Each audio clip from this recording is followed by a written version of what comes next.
My boss Revenge. looked me dead in the eye and said, "You didn't earn it this year, maybe next time."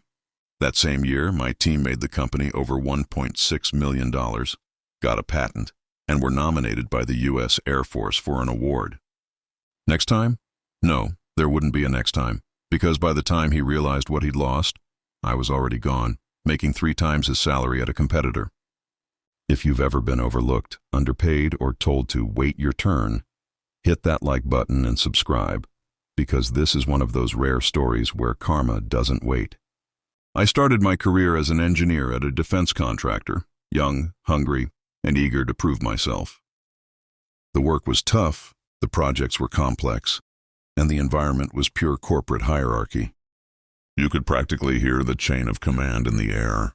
For 4 years straight, I gave everything I had, late nights, weekends, business trips, and in return, a 2 to 4% raise every year.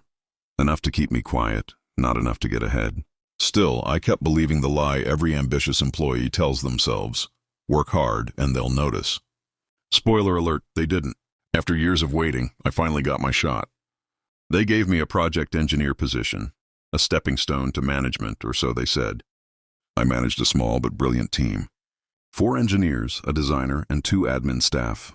We built something incredible, a system that brought in $1.6 million in its first year. We even earned the company a patent and were nominated by the Department of Defense for a national award. They flew us to Washington, D.C., black tie, bright lights, everything.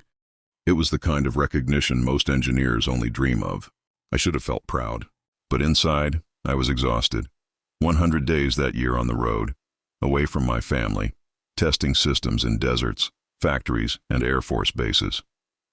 Still, I thought, this is it. This is the year I get recognized. When performance reviews came in, I was ecstatic. 10 out of 10. Finally, validation. Then came the gut punch. One of my own team members, someone I had managed, got promoted early. Not me. And my raise, the same old 3%. I sat in my car that night, hands gripping the steering wheel so tight my knuckles turned white. How do you give your life to a company and get told you're just average? The next day I confronted my boss. "I don't understand. I led that team. We hit every target." He sighed and said, "Yeah, you did great. But promotions aren't automatic.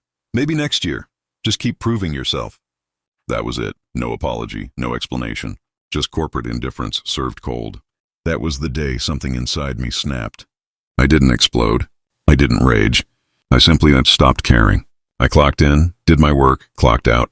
No more late nights, no more unpaid weekends. If it wasn't in my job description, it wasn't my problem. I started taking every Friday off to burn through my vacation days, used all my sick time. My mental health started healing, and I began using one company perk nobody cared about, the education budget. My coworker, the one who'd gotten promoted, was taking MBA evening classes. The company paid for them, but there was a catch. He'd have to stay there for years afterward or pay the money back. I wasn't about to fall into that trap. Instead, I found something smarter, specialized software training in FEA and 3D modeling. The company would pay for it, no strings attached. I signed up immediately. So did my coworker. We traveled together, took the classes, and laughed about our bad bosses. But quietly, I was building my escape plan. A month after the classes ended, I started applying for new jobs. I didn't just want a job. I wanted a job that valued what I'd built. Within weeks, I got an offer. A competitor, double my current salary. And it included overtime, meaning I could easily make triple what I was earning before. When I handed in my resignation, my boss called me into his office. His face was pale. "We just paid for you to travel all over for those classes.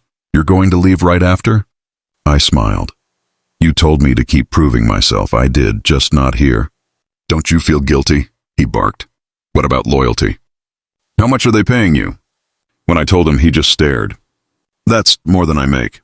Yeah, it was. And that year, with overtime, I made 3 times my old salary.